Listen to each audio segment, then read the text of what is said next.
स्वागत है आप सबका न्यूज पर यूज मेरा। आज हमारे साथ देश की दिग्गज housing finance company PNB housing कार्यक्रम में हो रहे हैं शामिल, जिन्हें आप अच्छे से जानते पहचानते हैं। और पीएनबी हाउसिंग के नए एमडी और सीईओ साहब, वैसे तो एक बार आप मुलाकात कर चुके हैं उनसे जी बिजनेस पर, लेकिन नतीजों पर आज हम आमंत्रित कर रहे हैं गिरीश कौसगी साहब को, जिन्होंने बीकॉम और एमबीए की डिग्री हासिल की है। 25 साल से ज्यादा लंबा गहरा अनुभव है। कैनफिन होम्स में आप इससे जस्ट पहले थे और एमडी और सीईओ के तौर पर, और अभी हाल ही में आपने अक्टूबर 2022 में कमान संभाली है पीएनबी हाउसिंग की। और आप देखिए जो नतीजा है वो साफ तौर पर बता रहे हैं कि किस तरह से गिरीश कौसगी साहब की कमान में जबरदस्त एक्शन पीएनबी हाउसिंग के नतीजों में आपको नजर आ रहा है। बहुत ही शानदार रिजल्ट्स आपको नजर आएंगे। नेट इंटरेस्ट इनकम 75% बढ़कर आई है 710 करोड़ पर। 47-48% मुनाफे में बढ़त देखने को मिल रही है। एसेट क्वालिटी देख लीजिए, तिमाही दर तिमाही जबरदस्त सुधर कर आई है। मार्जिन, नेट इंटरेस्ट मार्जिन 4.5-5% की रेंज में आते दिखे, यानी कि हर एक पैरामीटर पर पीएनबी हाउसिंग ने बहुत ही जबरदस्त रिजल्ट्स पेश किए। तो जो एक मैनेजमेंट में बदलाव हुआ है वो नतीजों में साफ उसका असर नजर आ रहा है। गिरीश सर, बहुत बहुत स्वागत है आपका। धन्यवाद हमें समय देने के लिए। सर, मतलब ये तो कह सकते हैं कि PNB housing is firing on all cylinders. जबरदस्त रही है तिमाही सर, वजह क्या है इसके पीछे? अभी आई थिंक अभी नए एक्शन अभी चालू हुआ। आई थिंक अगले 2-3 क्वार्टर में हमको उसका फायदा मिलेगा। बट एक चीज बोलना चाहता हूं मैं, growth, whether it is disbursement और book, on delinquency, whether it is retail और कॉर्पोरेट, आई थिंक सब जगह में एक्शन है। ये चालू हो गया। हम लोग अफोर्डेबल भी अभी चालू किया last week of December. So I think अगले 2-3 क्वार्टर में आपको I think we will be in a very very strong position. अभी एक्शन चालू हुआ, so not firing from all the cylinders. I think 1-2 cylinder चालू हुआ और थोड़ा बाकी है। क्या बात है सर, ये तो और भी कॉन्फिडेंस बढ़ाने वाली बात है कि हम तो सोचे कि बहुत ही ऑलराउंड परफॉर्मेंस है, लेकिन ये सिर्फ शुरुआत है। अगले 2 से 3 क्वार्टर और बेहतरीन रह सकते हैं, गिरीश सर का ये साफ कहना है। सर, 2 चीजों पर पूछना चाहता हूँ, किस तरह का डिमांड आउटलुक दिख रहा है और किस तरह की लोन ग्रोथ की उम्मीद कर सकते हैं निवेशक? एक्चुअली डिमांड बहुत रोबस्ट है। अभी क्या हुआ, लास्ट क्वार्टर में दिसंबर में रेट्स बढ़ा दिया, रिपो 35 बिप्स इंक्रीज हुआ।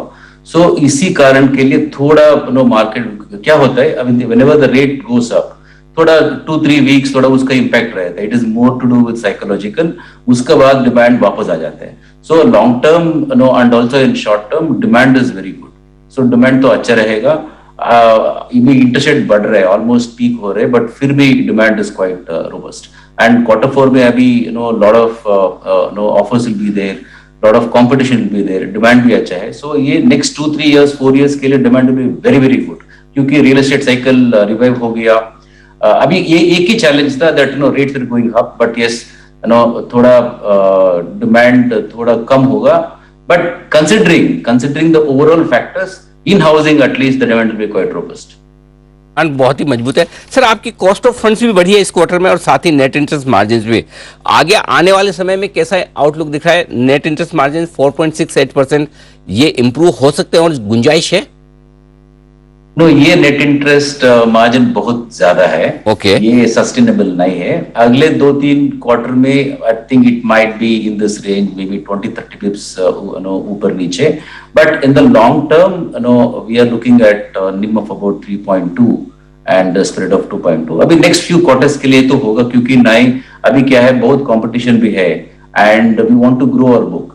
सो for a housing finance company, क्योंकि बैंक का निम्स होते 4% के ऊपर, हाउसिंग फाइनेंस कंपनीज का 4% के ऊपर बहुत बहुत कम है, unless they are completely into affordable. So PNB housing अभी अफोर्डेबल चालू किया और प्राइम बिजनेस हम लोग कर रहे हैं। सो इतना ज्यादा निम तो सस्टेनेबल नहीं होगा।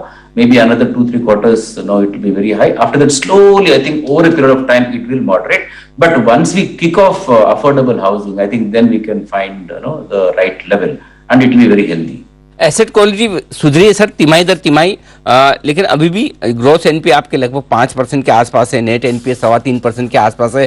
क्या आने वाले क्वार्टर्स में कुछ और इंप्रूवमेंट संभव है sir? 100% definitely every quarter NPA में will be able to see reduction, क्योंकि if you look at last quarter हमारा एनपीए था, जीएनपीए था 6.06, अभी घटकर 4.87 को आया, एंड नेट एनपीए वाज 3.59, अभी 3.22 हो गया। So every quarter NPA will improve, हमारा रिकवरी ज्यादा होगा compare to slippages, and therefore NPA will keep coming down.